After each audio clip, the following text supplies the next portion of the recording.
ये परिंदे यूं जमीन पर बैठकर क्यों आसमान देखता है?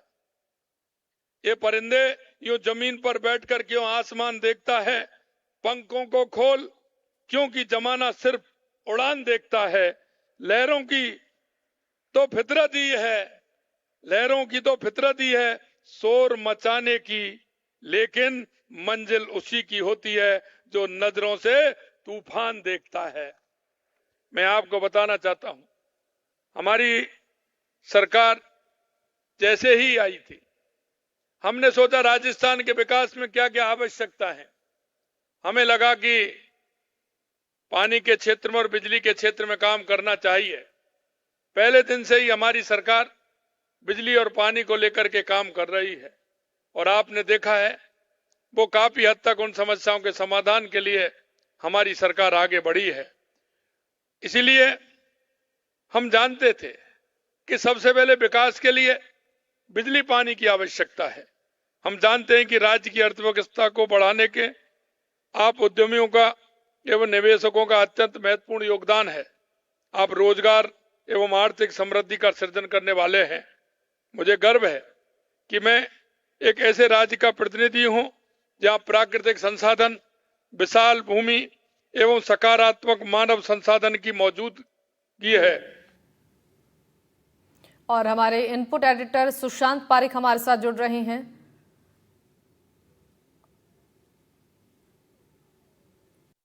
राजस्थान की ओर, राजस्थान पूरी तरह से तैयार है।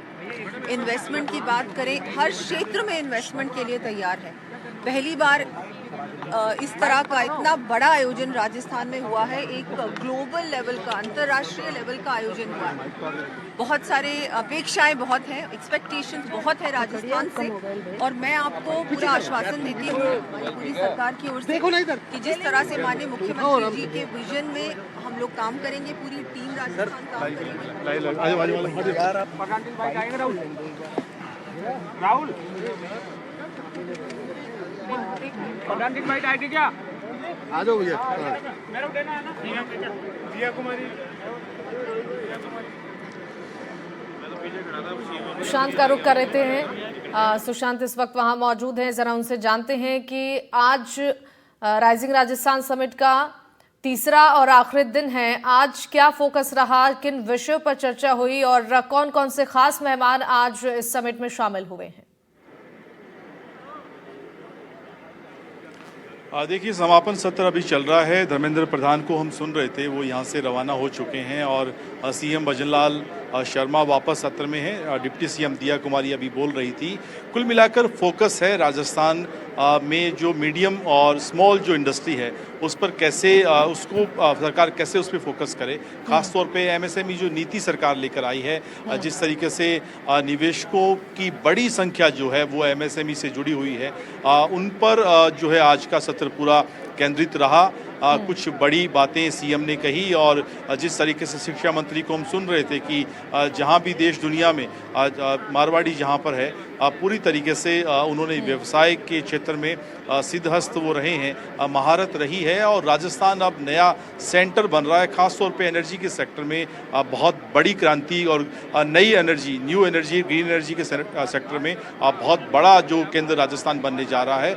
और साथ में जो नई नीति सरकार लेकर आई, स्मॉल मीडियम जो व्यापारी हैं उनके लिए किस तरह के प्रावधान किए गए हैं, इसकी चर्चा हुई। और राजस्थान राइजिंग के जरिए इस इंडस्ट्री पर सरकार का बहुत फोकस है और जिस तरीके से राजस्थान ग्रो कर रहा है इस सेक्टर में, आने वाले दिनों में उसमें इजाफा होगा। एमओयूज की जो संख्या है वो 30 लाख करोड़ से ज़्यादा 35 लाख करोड़ हो गई है और ये बात सीएम ने कही और ये आंकड़ा और भी बड़ा हो सकता है। तो पूरा फोकस हमने देखा जो आज के दिन में रहा और कोशिश है सरकार की कि इस इंडस्ट्री को जो जिस तरीके से संरक्षण सरकार का नहीं मिल पाया था। हमारे साथ डिप्टी सीएम दिया कुमारी जी हैं। दिया जी, बहुत बड़ा फोकस जो है एमएसएमई पे आपका है, लगता है जो पिछली सरकारों में काम नहीं हो पाया इस सरकार में दिखाई दे रहा है। बिल्कुल, पूरा फोकस है कि इंडस्ट्री आए राजस्थान में। इंडस्ट्री लाने के लिए क्या पॉलिसी लानी चाहिए वो भी हम लोगों ने बनाई है। उसके बाद जो एक एटमॉस्फेयर क्रिएट होना चाहिए, फैसिलिटेशन होना चाहिए कि सारे इंडस्ट्रीज आए, धरातल पर उतरे, उसके लिए भी ये सरकार पूरी तरह से संकल्पबद्ध है। न्यू एनर्जी के क्षेत्र में राजस्थान नया केंद्र बनने जा रहा है। बिल्कुल, रिन्यूएबल एनर्जी और जितने भी बायो फ्यूल्स हैं और ये जो क्षेत्र है, इसके लिए भी राजस्थान इस बार पूरी तरह से तैयार है। प्रयास किए राजस्थान ने कि इस सेक्टर में भी निवेश आए राजस्थान में, क्योंकि हमारा जो राजस्थान है यहाँ पर सब कुछ उपलब्ध है। चाहे रिन्यूएबल एनर्जी की बात करें, सोलर की बात करें, माइनिंग की बात करें, टूरिज्म की बात करें, सब कुछ राजस्थान में उपलब्ध है।